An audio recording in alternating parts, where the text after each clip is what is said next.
Does anyone know the TV show back at the Barnyard? It was a show created in 2007 by writer Stephen Oderick, the same man who worked on Jimmy Neutron, Boy Genius. The series itself is a spin-off from the original Barnyard that was made to detail the day-to-day life of animals that lived on the barnyard. The show stars Peck the Rooster.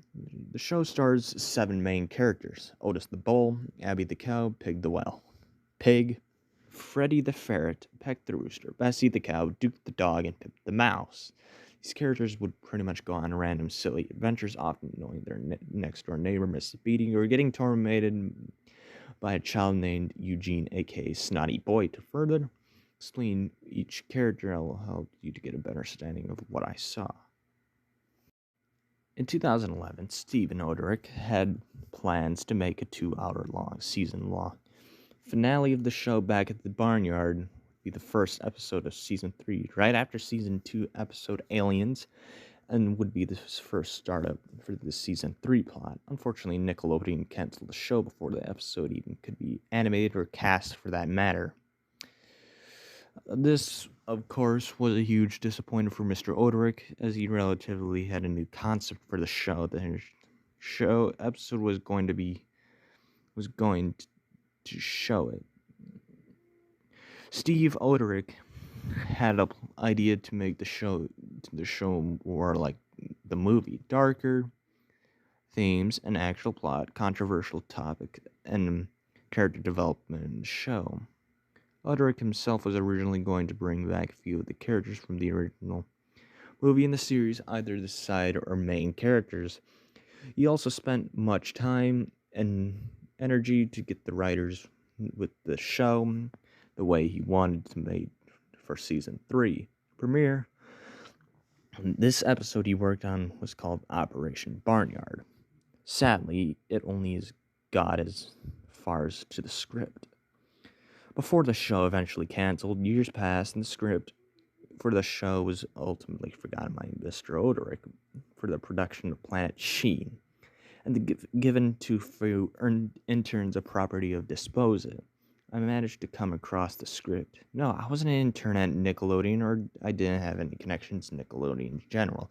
I'm a 21-year-old man who currently lives in a nice, spacious 2-bedroom apartment in downtown Los Angeles.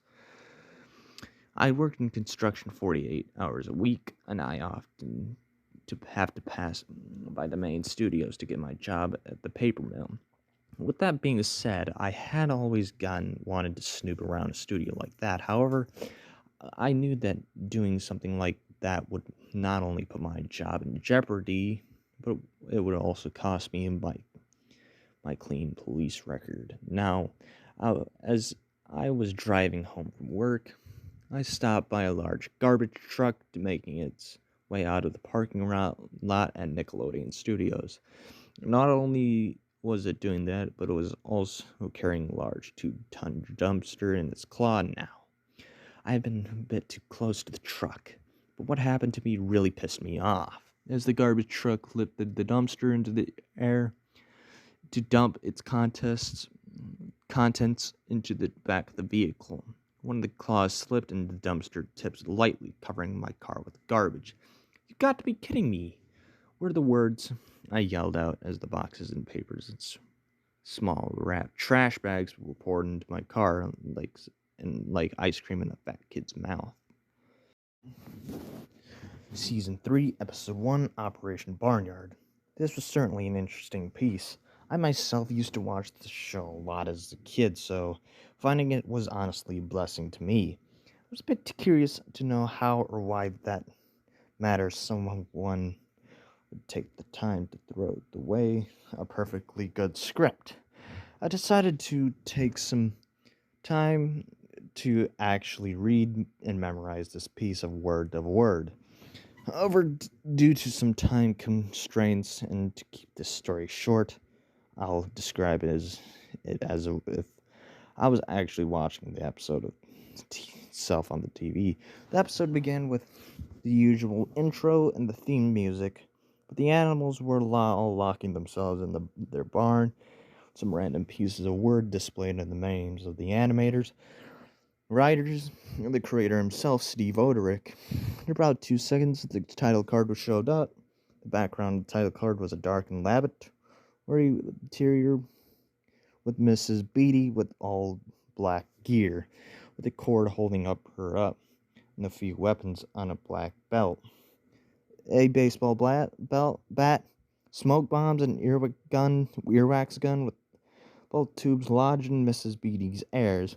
To be specific, she also donned a very expensive-looking pair of night vision goggles. To the right side of the card had all the animals huddled together in fear. After a few seconds of the title card, the episode then began. Act 1 began with Otis and the rest of the game around the backyard of Mrs. Beatty's home. Otis was sitting on top of the farmer's tractor ready to crank it up. Supposedly, they were supposed to prank Mrs. Beatty by rocking her from her mid-afternoon nap.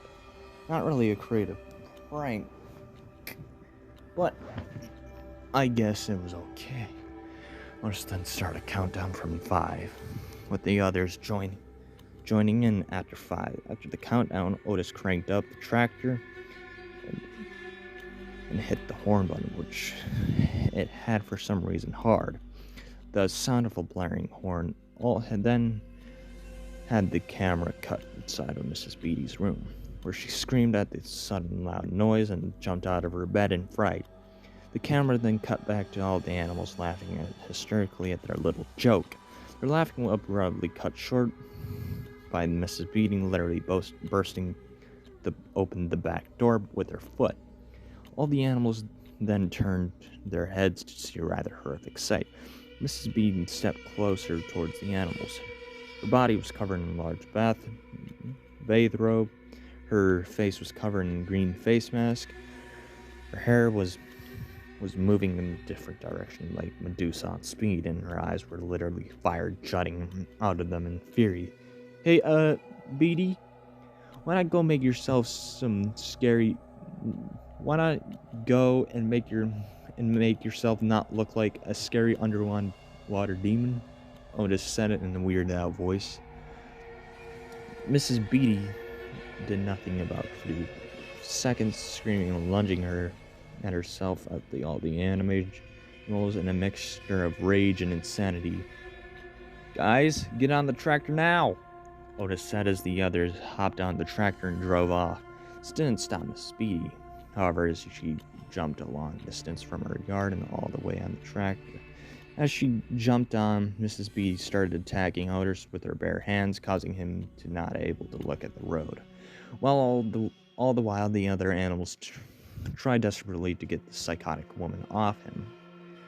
While this all was happening, the scene cuts to them all leaving the barnyard and heading straight towards the town.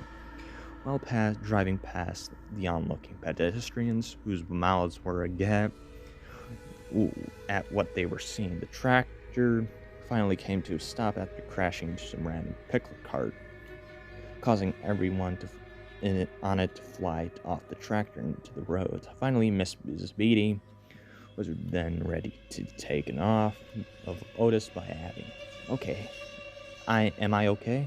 Did she eat my ear?" Otis said frantically.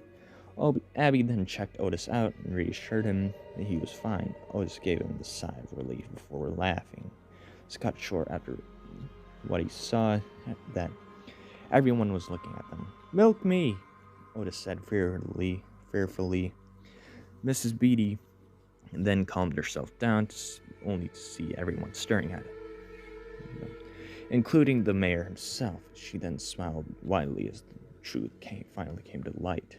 "I told you so," she said to everyone before turning to the now terrified animals, whispering the same phrase to them as well. At this time, Otis and the others tried to run away from the crowd of people looking at them, but were then apprehended by the animal control, violently shoving them all to the ground and chaining the group in different ways before being placed into cages and put into a large vehicle. Once the vehicle had driven off, everyone then started to apologize profusely to Mrs. Beatty for calling her crazy. Act 2 involved Mrs. Beatty being mentioned on the news by Hilly Burford. There was a montage at least 10 different scenes showing the 30 seconds intervals. One of the scenes, Mrs. Beatty on a talk show, another scene involving the animals being locked into these separate experimental cells, then another with Mrs. Beatty getting the keys to the city for some reason, and another to the animals giving electric shock therapies, so on and so forth. Act 3 started with transitions of silhouettes of Otis dancing across the screen. Then it showed Mrs. Beatty sitting on a rocking chair outside her house. She is seen drinking lemonade and relaxing. Apparently she had been animal-free for the past weeks and a half. She commented on how nice it was and how nice it would for her to get some time by herself for once. This, of course, led Beatty to her thoughts. At first it was peaceful, then stated, showing small clips of the animals all being tortured in some way. This continued to happen for portions of the scenes before Beatty finally snaps out of her daydream. After taking a deep breath, she heard crying in the background. She then went to see who it was, to only discover the farmer was sitting on the porch. Mrs. Beatty then asked what the matter, and the farmer went on a huge rant about how she ruined his life and how she'd taken his way of family from him. This caused Mrs. Beatty to become guilty on what she had done, and she vowed to save the animals. The screen transitioned to all of the animal silhouettes running across the streams. Green. Then showed the animal control laboratory. She was dressed in all black while action music played in the background. She then went and quietly freed all the animals from their cages and carefully smuggled them to her car. Not before taking a sticky bomb and blowing the place to Kingdom Come. She then brought all the animals back to the barnyard and apologized heavily for what she did to them. The episode concluded with the group hug. Now I apologize if this episode seemed dumb or not that exciting. I had to condense the actual episode down for a few notches before I could tell you my experience. However, I still have the script. If I had the time, I might just share it with the world. And that, people, was Back at the Barnyard Season 3, Episode 1. A Back at the Barnyard creepypasta. My final thoughts on the story is that I think it's a pretty well-written story. It's a pretty good story, actually. You know, no uses of fucking blood, which is pretty damn annoying. I will say that. The fact is, I like how it actually ended like normally. Like, it didn't have some sort of like ending. Like, the episode didn't end off like terrifying, but actually pretty good. A happy ending, which is something I like about the story. What I also like is actually that there really wasn't that much usage of blood, which, you know, it's a huge cliche. Let me tell you this. However, because in most Lost episodes, it's like, oh my god, insert character kills, insert character, hyper-realistic blood everywhere. No. We just got to the part, like, with torture and shit and that. Like, it can be actually pretty terrifying for kids, to be honest. So, yeah. Anyway, and what are my problems with the story? Number one, the beginning was kind of a waste of time, and same can apply with the grammar. There's some bad grammar, but anyway. Nonetheless, I think this was a pretty good creepypasta. My final thoughts on the story? I'm gonna give this story a 8.5 out of 10. It's really well written, pretty neat and pretty real. This is the Juicebox, and I'll see you next time. Peace.